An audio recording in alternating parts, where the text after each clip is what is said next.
Hey everybody, Chief Tim here. Just wanted to talk about my free cyber hygiene checklist and kind of walk you through, make quick videos on these. And so today I'm going to just go through step one on this video. So how you do that is you get to chiefcybersolutions.net and then you come over here to free cyber hygiene checklist. And step one, the first thing to check.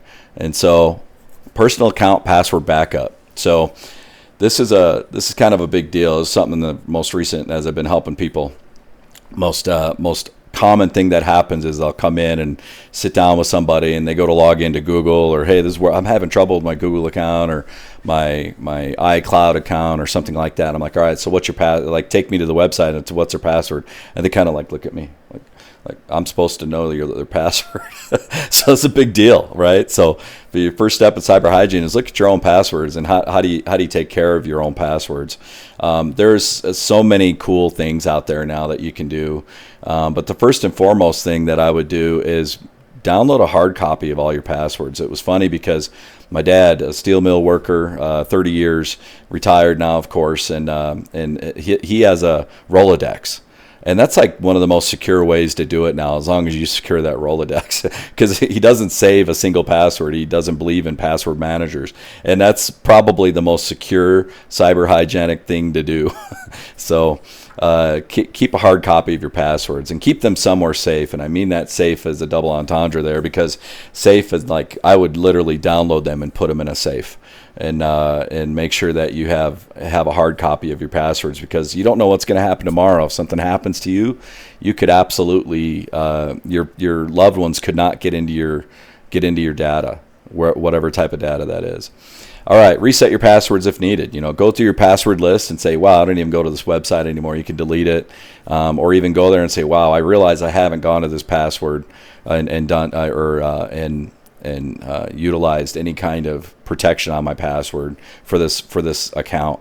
So, and then I'm a big fan of 16 character passwords. Now that's a little overkill. They often say 8 to 9 characters are strong enough. But for any password manager that you use, and I'm a big fan of Google, and my very favorite is Proton, a password manager, and you can set up a Proton account for free. But if you use Google or Chrome, there's a password manager built into it, and that stretches across your entire synced account. But go in there and reset them. The third step is to enable multi-factor authentication wherever possible. Sometimes that's 2FA or two-factor authentication, but the true definition is multi-factor authentication. And I'm a big fan of the Google Authenticator. You can set it up across multiple Google accounts if you have multiple accounts. It's very easy to use, and it's most likely in one location on one device. So like I have a Google phone, Pixel phone, and that's where I have my MFA authenticator on there. There's other authenticators out there that I'm aware of, but I just haven't used them. But they're all I'm very confident in that. But the other most common is text me a code at that moment. But that more and more lately, everywhere I hear and the way I understand it, that's not the most secure way to have multi-factor authentication, but it's better than nothing. And then finally, establish a plan to recover your lost passwords. Some accounts will, hey, reset your password right here. It's very important that if you do a password reset, that you check whatever account that is, that they have multi-factor authentication enabled, and that you always maintain that information at your local level. If you have like a bank account and they don't have MFA set up, call the bank. I guarantee they do, or they're trying to set it up, or even like just basically your Google account. Go into your Google account and set it up, and your Apple account, set up multi-factor authentication.